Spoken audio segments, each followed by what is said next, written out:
So hope is not a plan. I think a lot of people have heard that analogy. And when I think of Social Security, I kind of look at the same thing, that hoping for Social Security and how it will fall into my retirement strategy really isn't a plan. And I've seen other pictures like this. I really didn't find the one that I wanted to, but I thought this would represent a good visualization. Because I think most people would think, okay, if you work, you're going to get a certain percentage of your Social Security payment.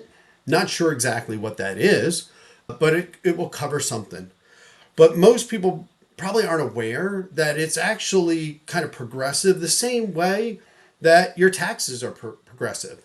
So if you make a smaller lifetime earning, it'll Social Security will replace more of that income.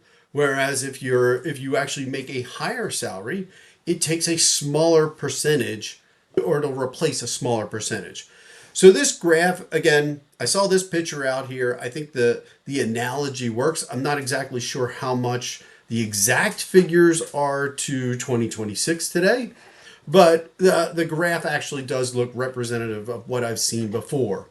So the example here is that, maybe somebody that is earning around that, 35 to $40,000 range, Social Security is going to replace about 53% of your income. So that doesn't sound horrible, but again, if you're on average making, maybe when you're set to retire, in that $35,000 range, and all of a sudden you're going to get a check for maybe almost 13,000 or 15,000, that's a big hit, right? I mean, that's about half of what you were making before. But you can see, as the graph goes to a medium earner or to a high earner, the replacement income is less. And so this is why I really stress the importance of saving and investing, especially let's look at potentially maybe two people, right? If you have one higher earner, that's coming in maybe around that $100,000, $120,000, and they're going to jump down to maybe $28,000 or $30,000 a replacement. That's a big change from what your living expenses might be. Now, maybe if you're married, right, you're going from one couple making maybe, let's say, 75 if I go across, and the other person making around that 110 or whatever. That's over $200,000 you both might be accomplishing. And then you're going to go down to about 50,000. And so that, yes, it is a great floor, but you need to save and do a lot of catch up in that case. And so that's why I really strive to say, hey, as soon as you start working, put that 10% away. If you haven't started yet, you might need to do 15 or 20. But going out to SSA.gov and actually looking at what your potential Social Security replacement values might be will give you at least what that benefit could be. So then you need to know what the difference is. So let's look at, so again, if you weren't aware of this, I would love to see, were you aware of how potentially low that Social Security replacement value might be? Do you know what your own is? Hit like and drop that number down in the comments. So let me share a little bit. I thought I'd bring back up. I just used this in a different video. And again, I will put this in the comments as well, so you can actually kind of see what potentially, obviously, if you're working today, you can go in and elect to maybe do a 401k if you have that at work, or you could do your IRAs, but you can kind of see what the impact of that is. But here's another tool that if you're just starting out and you just want to put some information in, you could try this. So I did look at, again, I want to say here, you have somebody, and maybe it's a whole family, but again, I'm using more than anything one person that's making about 120 is what I'm going to do, and see what would the impact is if they're actually putting 10% away into their retirement.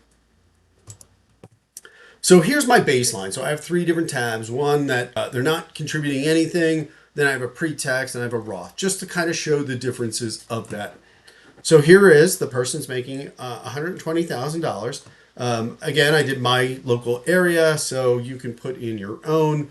And then you could actually see down here the gross paycheck that would come out. It'll actually list out the taxes, federal, state, and local. You can see your FICA. And then obviously in this case, no pre-tax deduction, no post-tax deductions.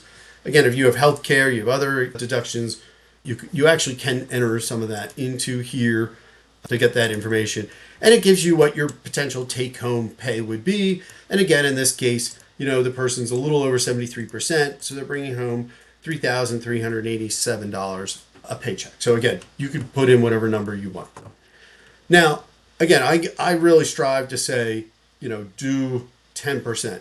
So let's dive into this next example where the person is doing all Roth. Now, if somebody's making $120,000, I'd have to bring up the federal tax bracket. I think that it probably puts them into the 22 at least.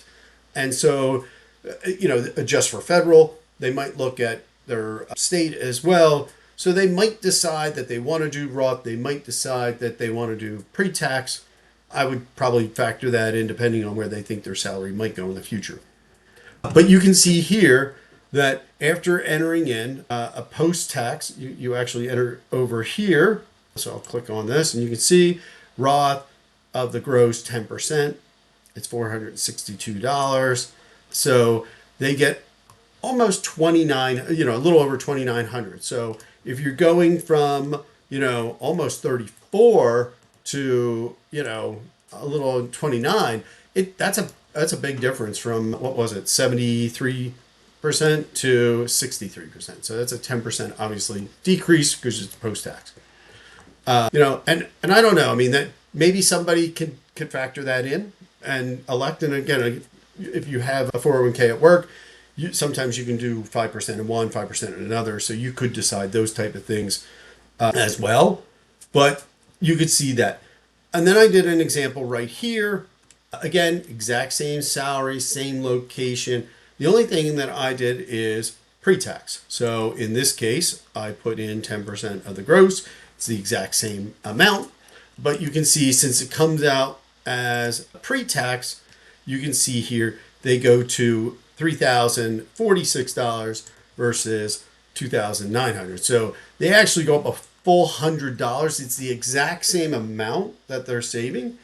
They're both saving $462. It's just one is paying the tax now, which is why they get less on the take home.